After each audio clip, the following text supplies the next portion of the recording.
arguably the greatest blessing of all was that we had the freest economy in the history of the planet, and rapidly, amazingly rapidly, became the wealthiest country in the history of the planet. And what makes it particularly special is that at the time this happened, the economists didn't even understand how freedom led to prosperity. But in the course of the 19th century, a Scotsman and a Frenchman and a couple of Austrians figured out how freedom leads to prosperity. And what's ironic is as we started to understand this, the United States moved in a totally different direction, away from the freedom and away from the prosperity. Okay? If we're going to get it back, it starts with understanding what an economy is about.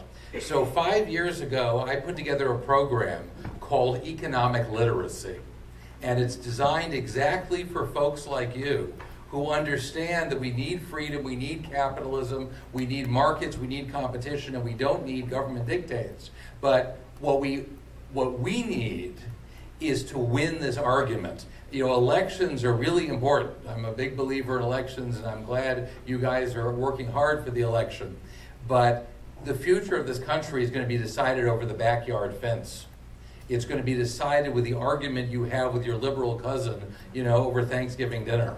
It's going to be a battle of ideas, and it's going to be won because we have the ideas. Okay, so just to talk about a few of the things we're going to cover, it's a 7-hour program. We're going to start at 8 o'clock in the morning, and I'm sorry, you know, set your alarm, and if you don't make it exactly at 8, you know, it's okay. You're still welcome. But we're going to be talking about how an absolutely insane economic idea took over this country in the 1930s. And it suggests that paying people welfare, paying people not to work, is good for the economy. It also suggests that printing money and borrowing money is good for the economy, and that destruction is good for the economy, and that savings are bad. I kid you not. This is the essential official economic theory of the U.S. government for 80 years now. And we'll be talking about that, and we'll be talking about exactly why it's wrong. That this is our intellectual opponent, and we need to understand it. We're going to be talking about how virtually everything the government does makes poor people poorer. Okay? We're going to be talking about how rich people, the Rockefellers and the Sam Waltons and the Bill Gates, you know, they all did 3 things. They all made money, they all gave to charity, they all paid taxes. And we're going to explain how when they gave to charity, that was very nice. They did some great things giving to charity. But what the good they did for poor people, giving to charity, was absolutely dwarfed by the good they did for poor people when they were making their money in the first place. What Rockefeller and Gates and Walton and all these other guys did when they made their money helped poor people far more than when they gave to charity. And when they paid their taxes, they made poor people poorer, because that's what government does with the money. Okay? We're going to be talking about how healthcare has not had a free market in this country since my grandparents' time. And it's about time we gave it a shot.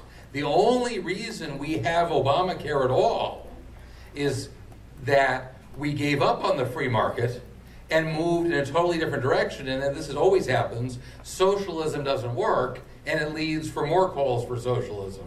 Okay? We're going to be talking about what a free market in healthcare is going to look like. And we need to talk about how socialism and government damage the environment.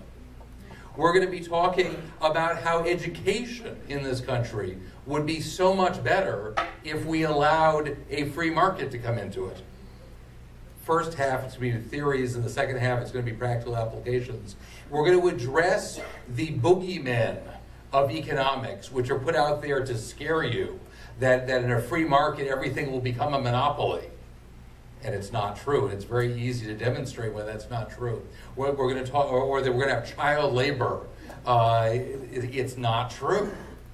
And we'll explain all of that. So my objective is to arm a generation of Americans to win these arguments. It took the socialists 100 years to turn our grandparents away from freedom towards socialism. The early attempts to sell socialist ideas in this country were met by just absolute opposition. And step by step, they beat it down and they won the argument. Not because they have a better argument, but because they repeated it so many times. Okay, this is a long struggle we're in, but it's an intellectual struggle. You got to know the facts if we're going to win it. And I've done my seminar about 250 times in 24 states, including at least 24 times in California, big states. And I am really looking forward to June, was it the 29th? I'm really looking forward to June 28th. You will never lose an argument with a liberal again, and I hope you'll join me. Okay? Thank you so much.